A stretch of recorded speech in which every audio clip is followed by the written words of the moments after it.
Going to the 5 red lights for the British Grand Prix, and away we go. Giovinazzi gets a pretty decent start. An awful start from Roman Grosjean around the outside of Hulkenberg into Chapel, and is he going to be able to make the move? They are side by side now on to the Hungary straight, and who is going to prevail going into Stowe? Is it going to be the German? Is it going to be the Italian? It looks as if Hulkenberg for the meantime has got the position. Hulkenberg's looking to do the same. Giovinazzi carries way too much speed into there, and in fact ends up losing a position to Lance Stroll. And Stroll is now looking for a move on Hulkenberg, so 2 in a lap, possibly 3 if he can go down the inside of their line. But breaking even later is Giovinazzi. He got turned in on by Lance Stroll, but everyone was just dawdling through there. Giovinazzi took advantage, and it is just the 1 point this afternoon. Maintains his grid position in P10. What's up guys, and welcome to part number 10 and round number 11 of my F1 2017 Road to Ferrari with Antonio Giovinazzi. And as you just saw, the British Grand Prix last time out, it started well, but didn't go too great. Just the 1 point was picked up. And for today, we are going to be changing all of the engine components. So hopefully, at this Hungarian Grand Prix, Giovinazzi can be pretty competitive. Now, I was trying to hold out till we got to the power tracks of Belgium and Italy, but unfortunately, I couldn't wait that long. And on the upgrade front, we chose to go for the aerodynamics. So, yeah. Obviously, Haas not too great in that department. As it's a minor upgrade, it should be here for Belgium. But now getting into qualifying for the Hungarian Grand Prix. And here you can see Giovinazzi going on to his first flying lap of the session. I believe he was one of the first drivers out, which is relatively unusual. You may be able to notice as well, the racing line has gone for the meantime. So yeah, just testing it out for this race. But now you can see on the very first lap made a mistake, so coming across the line it was still enough for P6, which was quite surprising at the time. But yeah, going down into P7, once again this Haas is probably looking like the 4th quickest car on merit. And yeah, with Roman Grosjean just behind Giovinazzi sitting in P8, you can see the Italian now coming across the line. He improves by 2.5 tenths, stays in P7, but only 1.5 seconds off the pace. And then going for a final flying lap, you can see that the time is out, and he just gets the start of the second sector completely wrong, so couldn't improve. And here we go, the final qualifying standings were Vettel and Raikkonen in an all-Ferrari front row. Their downforce really looking as if it's coming to fruition, with the Mercedes and Red Bulls in behind. Giovinazzi will start from 8th, just ahead of his teammate Roman Grosjean. A very good qualifying from Fernando Alonso sees him start in 11th, with Sergio Perez there down in 18th as a result of a penalty. But yeah, great result for Alonso in qualifying. Will be interesting to see whether he can convert it into points during the race. But there you can see the current Drivers' Championship led by Kimi Raikkonen, and the Constructors' standings led by Ferrari, who now have an 11-point gap back to Mercedes. But now we go on to the formation lap, and you can see the head-to-head between Giovinazzi and Grosjean. It's very, very tight, but Giovinazzi does have the edge over Grosjean in qualifying, and obviously has scored a lot more points. Neither of them though are yet to, both of them are yet to get a podium, unsurprisingly, in this Haas car. And yeah, the strategy for today as well, you'll be able to see, is probably going to be a 2-stop race, but some cars may go for the 1-stopper. But now it is time to go to the 5 red lights for the Hungarian Grand Prix, and it is lights out, and away we go from P8 on the grid. Ricciardo gets an awful start, a great start though for Felipe Massa as they go now down into turn 1. Who is going to prevail? Ricciardo though goes down the inside, quite attacking into the first corner. There's contact between him and Massa, but Massa does come out on top. And now Giovinazzi trying to go down the inside of the Australian into turn 3. Is he going to be able to make the move stick? I think he is. Ricciardo goes very wide, locks up the tyres, and well, it looks like Giovinazzi has been followed through by Roman Grosjean. So a great start for Haas in P7. P7 and P8. As there you can see, it looks like Valtteri Bottas getting slightly out of shape. Or is it? Yes, it is indeed Valtteri Bottas. Down 3 positions, I believe, from P2 all the way, sorry, P3 down to P5. So only the 2 positions, but still not a great start from Valtteri Bottas. And now as we go on to lap 5, you can see Giovinazzi just struggling to hold pace with the Williams car ahead. And it was the tyre wear at this stage that was really coming to bite him. And now Roman Grosjean looks as if he's possibly going to go for a move down the inside, but just a little bit too far back as they go into turn 1. And lap 7, you can see 41% on the front left, and he goes very wide into the final corner, does Giovinazzi, and it looks as if Roman Grosjean is now going to try a move down the outside. And also, we've got Daniel Ricciardo going down the inside, so they're 3 wide going into turn 1. And it looks as if Ricciardo has braked the latest. Grosjean locks up, meaning that Giovinazzi stays ahead of his teammate, but wheel bashing between Ricciardo and Giovinazzi. Is Giovinazzi going to make a diving move down the inside? No, he's too far back. Almost outbrakes himself, and that is some great racing there. And Carlos Sainz, in fact, has got ahead of Grosjean, so that's a really costly lockup for the Frenchman. He looks as if he was going to make up a position, but he's ended up losing 2, which is not ideal whatsoever. And yeah, sure enough, at the end of lap 8, Giovinazzi decides enough is enough, and he's very much going to commit to that 2-stop strategy.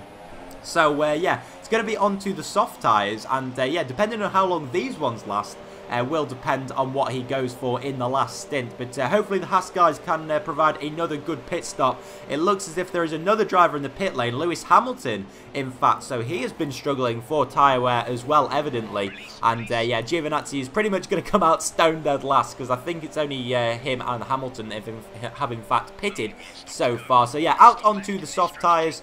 Not quite sure what the strategy that the other drivers are going to be going for in terms of whether they're going to go for softs or super softs, but Giovinazzi has opted for the softs, and Sainz has gone for the super softs and ended up getting ahead of Giovinazzi, so he was just behind when they went into the pit phase. But fortunately he locked up going into the first turn, and Giovinazzi goes down the inside of him, and Sainz was looking for a move back there in to turn 3. Now as they run up to the end of the first sector, it looks as if he has managed to get that position. And now that's a slow moving Pascal Wehrlein who moves out of the way, so trouble for the German, and that's pretty much his afternoon over. Falls to the back of the field, and we can just take a look at the front right there. It's a complete delamination of the tyre, not ideal for the Sauber driver. So that is him, like I say, not that he was really in contention anyway, but not ideal whatsoever.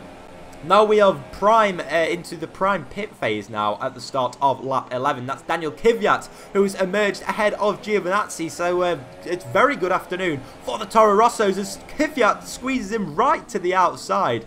And Giovinazzi is going to have to go right round the outside if he is going to make that move on the Russian driver. But now he's going to try and out-drag him up towards the end of the first sector. It's going to be a ballsy move if he does make it, but no, he completely bails out of that one. And probably for the best, it has to be said. So now at the end of lap 11, so the same lap, Kvyat has in fact been stuck behind Marcus Ericsson. So it could again possibly be 3 wide as Giovinazzi goes for the move on Kvyat. Is Kvyat going to go for the move on Ericsson? Yes, he is. And also coming out of the pit lane was Pascal Wehrlein, who is now a lap down on the rest of the field. So that could have caused absolute carnage. But fortunately, it was a double overtake for Giovinazzi, so he is up into P13, and that then becomes P11 when some other drivers come into the pit lane. So it's going to be interesting to see whether these guys are opting for the one-stopper, and Giovinazzi there has a massive lockup, so already his tyres are maybe even starting to give up at this early stage, and Kvyat takes full advantage of that on the super soft tyres. But Giovinazzi now fights down the inside, Kvyat has a lockup, and the Italian is back up into P11. So it is all action at the moment in this Grand Prix with, I think that's the final driver that's come into the pit lane, and I couldn't quite see who it was, but nonetheless, Giovinazzi back up into a points position. And now this is bizarre, you can see in P9 is Lewis Hamilton, so he must have had some troubles. And this is just great news for Ferrari and Kimi Raikkonen, who's surely going to extend his championship lead if Hamilton continues to have these issues. He is moving so slowly at the moment, possibly some braking issues. And there, yes, you can see going in to the chicane, he's very, very slow through there. It shouldn't hinder him too much in this middle sector. But, yeah, obviously going into the big braking zones, it's really going to hinder him. And Giovinazzi is now going to try and hopefully clear him as soon as possible. And Hamilton could possibly be a buffer as well to the cars behind, because Giovinazzi hasn't had great pace. So he dives down the inside into the braking zone, and it looks as if it may have worked. Yes, Hamilton has just sort of been a car in between the rest of the pack. So just gives him a bit of respite, and sure enough, you can see he pulled a gap, and the car behind him was Roman Grosjean, but you can see yellow flags, and that is for Grosjean retiring from the race. So awful luck. I believe that's his first retirement of the season, and as Fernando Alonso peels into the pit lane, all of a sudden, the pressure is completely relieved on Giovinazzi. He goes up into P8, and his nearest challenger is a long way back. So, yeah, 10 laps to go. Giovinazzi comes into the pit lane. He's managed to stretch these soft tyres a long way into the race, and as a result, is straight onto the super softs for the final stint. But you can see a lot of cars coming past, one of which is Fernando Alonso, who is on the one-stopper. So Giovinazzi down into P14, and it's going to be interesting to see how many of these guys are on the one-stop strategy. And if they are, Giovinazzi has got a lot of overtaking to do this afternoon. So yeah, sure enough, onto lap 28. And a lot of these guys haven't, well, none of these guys have pitted whatsoever, I don't believe. So Giovinazzi's still out of the points in P13, and now trying to make a move on Daniel Kvyat into turn 1. Is he going to be able to do it? Yes, he does, and almost going for the double overtake, including Sainz as well. But he gets onto the DRS. And is he going to be able to close in on Sainz? I don't think he is at this stage. And there you can see just sort of holding fire at the moment. And is it going to be the same case again, just like Kvyat? Is he going to have a great run up towards the end of the first sector at the brow of the hill? He is, but once again just completely bails on the move, which is pretty wise, it has to be said.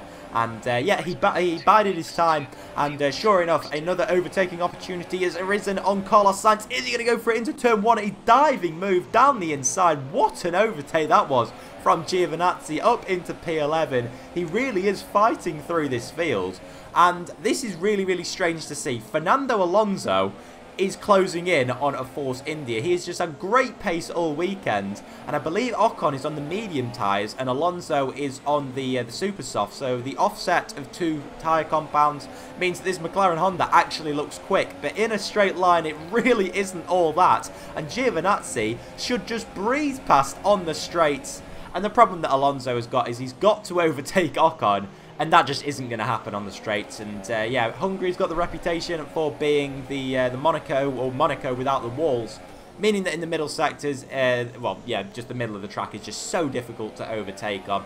And yeah, sure enough, Alonso has been punished for that, as have McLaren. He is out of the points once again, and now Giovinazzi trying to close up on Esteban Ocon, and you can just see how much quicker he is in the traction zones. This is going to be interesting coming through this corner. Giovinazzi got onto the shiny tarmac, which probably didn't help him, but Ocon is struggling on these tyres, on this one-stop strategy. Surely Giovinazzi is going to go down the inside of him. Here he does. Brilliant stuff, and Ocon runs wide, and Alonso takes advantage, and he has also overtaken Ocon to get into the top 10. So, well, Alonso has taken that opportunity to get up into the points, and sure enough, the order stayed like that for the rest of the race. Perez did manage to pull off the one-stop, and managed to get up into P8. So not great pace this weekend from Force India, but they still managed to get points. Giovinazzi comes across the line in P9.